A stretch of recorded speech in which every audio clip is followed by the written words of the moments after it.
Heart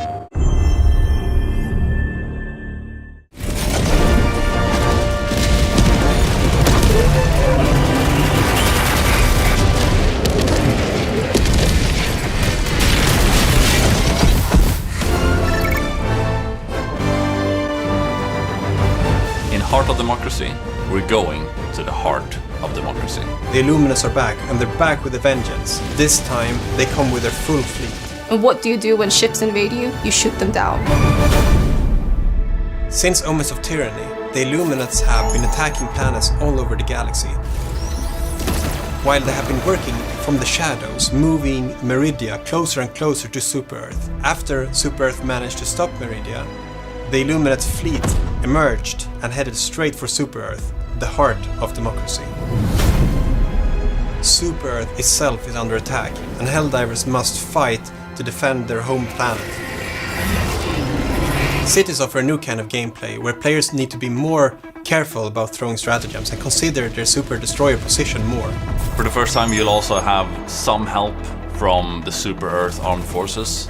Together with them, they will try to combat the Illuminate threat and save Super-Earth from falling into enemy tentacles. Actually being able to go into our cores, our cities, our headquarters, it's a big part of the fantasy. Mysterious overships are looming over Super-Earth cities. You're going to activate a massive cannon, the planetary defense cannon. But not only that, you actually get to manually control and aim it, which is something that is completely new. The goal is to shoot the overship, but of course you can shoot whatever you want. In this mission, the Illuminates are trying to land their warp ships to establish outposts. It's your job to make sure that they don't get this foothold. This is a tug-of-war, blitz-style mission, where you have to shoot down these ships to stop them from gaining an area inside of the Super-Earth cities. The Leviathan kind of snakes through the cities. It takes a lot of firepower to take down, so you might not even be that interested in attacking it. You might just want to get away from it. It just wreaks havoc. It runs into buildings. It will make your day a living hell. Unlike the Leviathan that's kind of on its own path, the Stingray circles the battlefield and is always looking for targets to attack on the ground.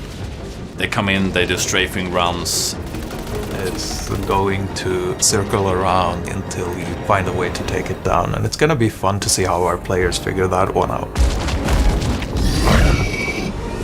Unlike the regular boatless that are kind of blind and slow and lumbering around, these have assembled their collective strength to become this big terrifying meat wall that just starts relentlessly attacking once it smells any blood. It's much faster than it looks, it's much more dangerous than it looks. Just count on throwing a lot of resources on it to make sure it doesn't bother you again. But that doesn't mean there's not gonna be another one. There's gonna be plenty of these. To counter all these new threats and the battled enemies of democracy, you can customize your weapon to fit your playstyle. If you want a larger magazine or a smaller one, but a faster reload. You can have different optics, you can adjust your recoil, your sway. For a complete breakdown of the weapon customization feature, there is a whole video available about just that feature.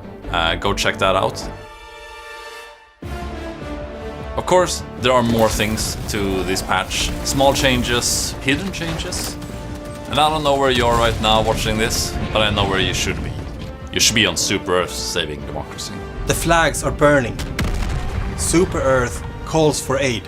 Will you answer the call?